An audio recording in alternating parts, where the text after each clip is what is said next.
नमस्कार, जोहार झारखंड देख रहे हैं आप। आपके साथ मैं हूं शिप्रा झा। हजारीबाग में हुए दर्दनाक बस हादसे में आजादी के 75 साल गुजरने के बावजूद झारखंड के ग्रामीण विकास के लिए तरस रहे हैं। कई गांव में पुल नहीं है और बच्चों को उफनती नदी में पांव रखकर स्कूल जाना पड़ता है। आप भी देखिए गोड्डा और हजारीबाग की ये तस्वीर।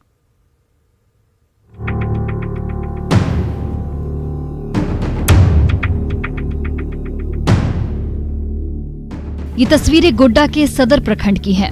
मरखन पंचायत का कठौन गांव टापू बन गया है। सड़क पर 2 फीट पानी बह रहा है। लोगों को काफी परेशानियों का सामना करना पड़ रहा है। हर रोज लगभग सैकड़ों बच्चे इसी रास्ते से स्कूल जाते हैं।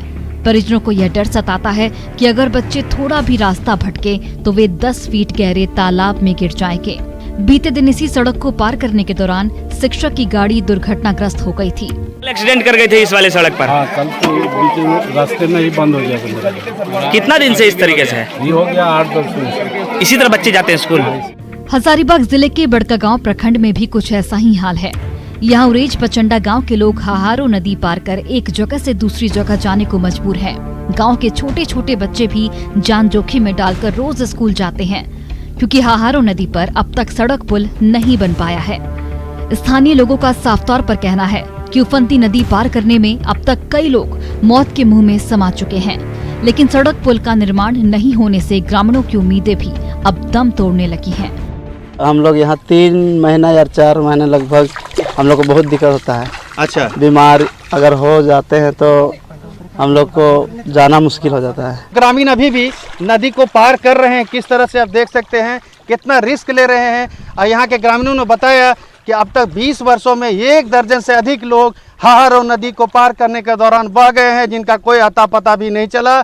ऐसे में यहाँ के आदिवासी बहुल गांव के लोग चाहते हैं कि हाहारो नदी में पुल जल्द से जल्द बनाया जाए, ताकि यहाँ के आसपास के कई गांवों के लोगों को आने जाने में सहूलियत हो। चूँकि इन्हें बड़कागांव प्रखंड मुख्यालय समेत कई अपने इलाज कराने के लिए या पढ़ाई करने के लिए इसी नदी को पार करके जाना पड़ता है। जावेद खान, न्यूज़ 18, हजारीबाग।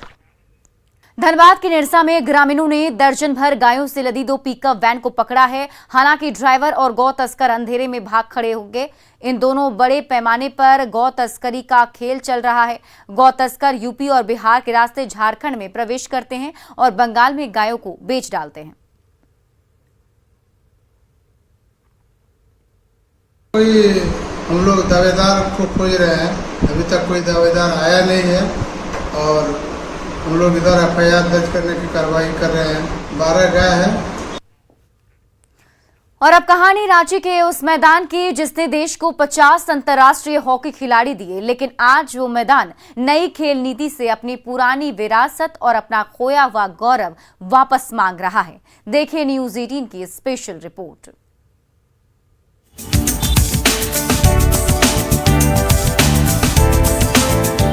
जंगल में तब्दील हो चुके इस मैदान ने देश को ऐसे चुनिंदा खिलाड़ी दिए जिन्होंने अंतर्राष्ट्रीय स्तर पर झारखंड का लोहा मनवाया। शुरुआत 1975 से हुई, जब सावित्री पूर्ति ने भारतीय टीम में अपनी जगह बनाई। उसके बाद से तो खिलाड़ियों की लिस्ट बढ़ती चली गई, लेकिन रांची के बरियातू गर्ल्स हाई स्कूल का ऐतिहासिक हॉकी मैदान अनदेखी की वजह से जंगल बन गया है। उतना ग्राउंड नहीं मिल पाता है, जगह नहीं मिल पाता है, और इस बरियातू में इतना बड़ा अच्छा ग्राउंड है तो इसको भी मरम्मत किया जाए। बहुत जल्द आप लोग देखेंगे इस मैदान का भी हम लोग कायाकल्प कर देंगे। हम लोग मीन्स गवर्नमेंट की है, इसमें स्कीम में है, परियोजना स्कीम में है कि जैसे बरियातू स्कूल का दबदबा हॉकी के फील्ड में है, वैसा ही फुटबॉल में भी आप देखेंगे कि अंतर्राष्ट्रीय प्लेयर्स निकलेंगे, इसी मैदान से निकलेंगे। सर, जो मैदान अभी जो अच्छी स्थिति में नहीं है उसको विकसित करने के लिए हम विभाग के पास प्रस्ताव भेजेंगे, और कोई दूसरा हॉकी के अलावा कोई अन्य खेल भी के लिए भी मैदान विकसित किया जा सकता है। इसका प्रस्ताव मैं विभाग के पास भेजूंगा। ये मैदान 50 से ज्यादा अंतर्राष्ट्रीय खिलाड़ियों की भागदौड़ का गवाह है, लेकिन बरियातू गर्ल्स हाई स्कूल परिसर में ही नया एस्ट्रो टर्फ स्टेडियम बनने से इस मैदान को भुला दिया गया। हालांकि बरियातू गर्ल्स हाई स्कूल की प्रिंसिपल का कहना है कि इस मैदान के कायाकल्प करने की पूरी तैयारी कर ली गई है और जल्द ही यहाँ पर बच्चियाँ फुटबॉल खेलती नजर आएंगी।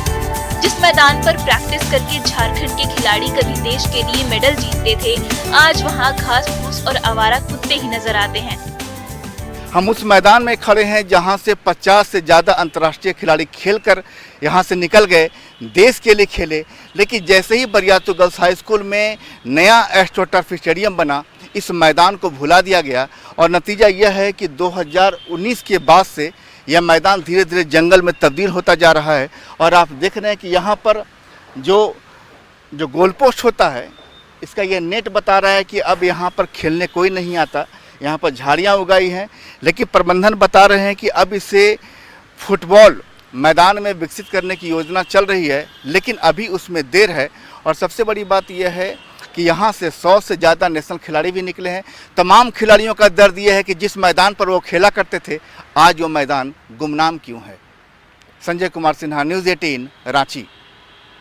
झारखंड के स्वास्थ्य मंत्री बन्ना गुप्ता ने कहा है कि खतियान पर आधारित स्थानीय नीति से किसी को घबराने की जरूरत नहीं है, क्योंकि गठबंधन सरकार सबके हितों का ध्यान रखने के लिए तत्पर है। एक कार्यक्रम में शामिल होने सरायकेला आए बन्ना गुप्ता ने सबकी समस्याओं का हल निकालने का आश्वासन दिया।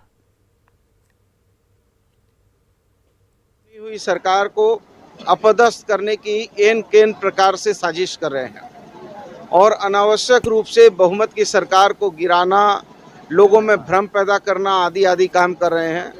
तो इसलिए हमने कहा है कि केहू के डरे की जरूरत नहीं खे, बन्ना गुप्ता बा। हेमंत कैबिनेट से 1932 का खतियान आधारित नियोजन नीति पास होने से स्थानीय ग्रामीणों में खुशी का माहौल है। साहिबगंज के बोरियो बाजार में विधायक लोबिन हेम्ब्रम के नेतृत्व में विशाल रैली निकाली गई। रैली में लोबिन हेम्ब्रम ने कहा कि झारखंड में 1932 खतियान आधारित स्थानीय नीति लागू नहीं होने से दूसरे राज्य के लोग झारखंड में मालिकाना हक जमा रहे थे, लेकिन अब ऐसा नहीं होगा।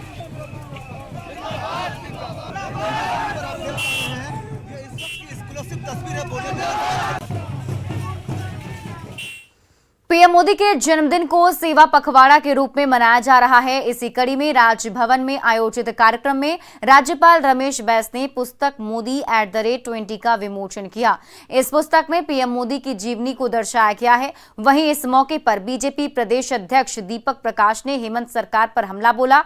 उन्होंने कहा कि सरकार म्यूजिकल चेयर की तरह सत्ता की कुर्सी साथ लेकर चल रही है। मुख्यमंत्री जी, आप तो जनता के हित के लिए आपको काम करना चाहिए था। कुर्सी बचाने के चक्कर में क्यों पड़े हैं? म्यूजिकल चेयर की तरह आप क्यों इस तरह से चेयर लेके घूम रहे हैं? कभी दिल्ली, कभी रायपुर, कभी रांची। ये कुर्सी किसी का नहीं है, जनता का है, जनता का। पीएम नरेंद्र मोदी के जन्मदिन पर बीजेपी कार्यकर्ताओं ने बस्ती संपर्क अभियान चलाया, जिसमें अनुसूचित जाति मोर्चा के प्रदेश अध्यक्ष, पदाधिकारी और कार्यकर्ता वीडियो कॉन्फ्रेंसिंग के जरिए जुड़े। बीजेपी नेता अमर बाउरी ने बताया कि इस कार्यक्रम के तहत 7,500 अनुसूचित बस्तियों का दौरा किया जाएगा और उनकी समस्याओं का हल निकालने की कोशिश होगी। सेवा पखवाड़ा आदरणीय मोदी जी के जन्म दिवस से प्रारंभ हो रहा है और सेवा पखवाड़ा 2 अक्टूबर तक चलेगा और विविध तरीके के 15 कार्यक्रम होने हैं। अनुसूचित जाति मोर्चा को राष्ट्रीय अध्यक्ष जेपी नड्डा जी ने, श्रीमान जेपी नड्डा जी ने विशेष दायित्व दिया है। आज़ादी के इस 75 साल में, अमृत काल में, उन्होंने आग्रह किया है कि 75,000 अपने दलित बस्तियों में, अनुसूचित बस्तियों में हम लोग संपर्क का कार्यक्रम करें। पीएम मोदी के जन्मदिन पर बीजेपी की तरफ से पखवाड़ा कार्यक्रम का आयोजन किया गया है, जिसका उद्घाटन प्रदेश अध्यक्ष दीपक प्रकाश ने किया। इस दौरान बीजेपी सांसद संजय सेठ और आदित्य साहू भी मौजूद रहे। ये पखवाड़ा 2 अक्टूबर तक चलेगा।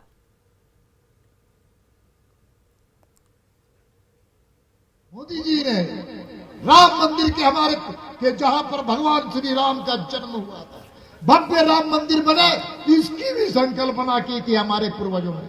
उसको भी पूरा करने का काम किसने किया? तो नरेंद्र मोदी ने किया दोस्तों।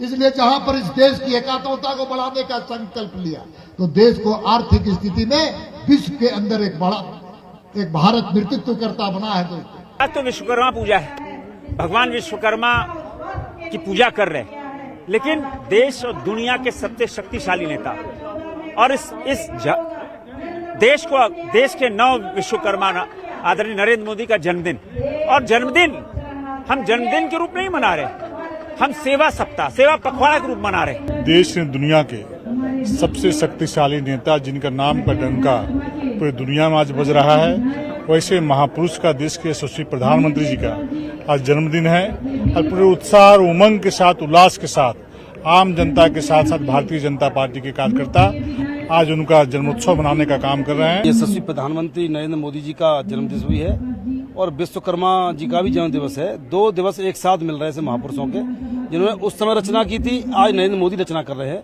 और ये 17 सितंबर से लेकर 2 अक्टूबर तक पूज्य गांधी जी और लाल बहादुर शास्त्री जी के जयंती तक ऐसे 15 दिन का पखवाड़ा है।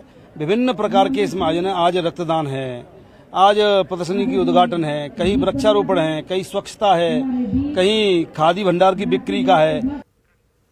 धनबाद में रणधीर वर्मा चौक पर प्रधानमंत्री के जन्मदिन पर प्रदर्शनी लगाई गई। इस प्रदर्शनी में पीएम मोदी के कार्यकाल में किए गए महत्वपूर्ण कार्यों को दिखाया गया। धनबाद के सांसद पीएन सिंह और विधायक राज सिन्हा ने प्रदर्शनी का उद्घाटन कर पीएम मोदी को जन्मदिन की बधाई दी।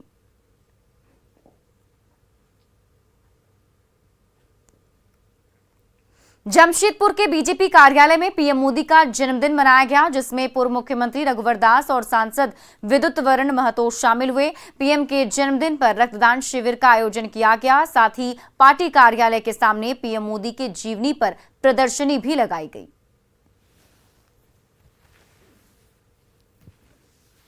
भारतीय जनता पार्टी नेतृत्व के द्वारा 17 सितंबर से लेकर 2 अक्टूबर, क्योंकि 25 सितंबर को जनसंघ और भारतीय जनता पार्टी के मार्गदर्शक पंडित दीनदयाल उपाध्याय जी, जिनके मार्गदर्शन, जिनकी विचारधारा के कारण आज केंद्र में सत्ता के साथ साथ अनेक राज्यों में सत्ता और दुनिया की सबसे बड़ी पार्टी भारतीय जनता पार्टी। इसके साथ साथ 2 अक्टूबर को राष्ट्रपिता महात्मा गांधी जी की जयंती, लाल बहादुर, पूर्व प्रधानमंत्री लाल बहादुर शास्त्री की जयंती, तो इनको एक सेवा पखवाड़े के रूप में मनाने का निर्णय लिया है।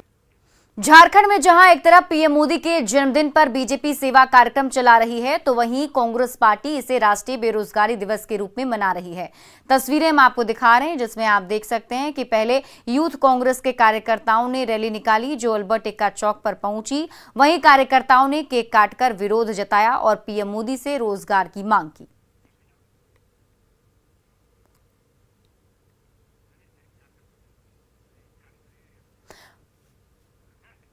और आइए अब देखते हैं झारखंड 2020।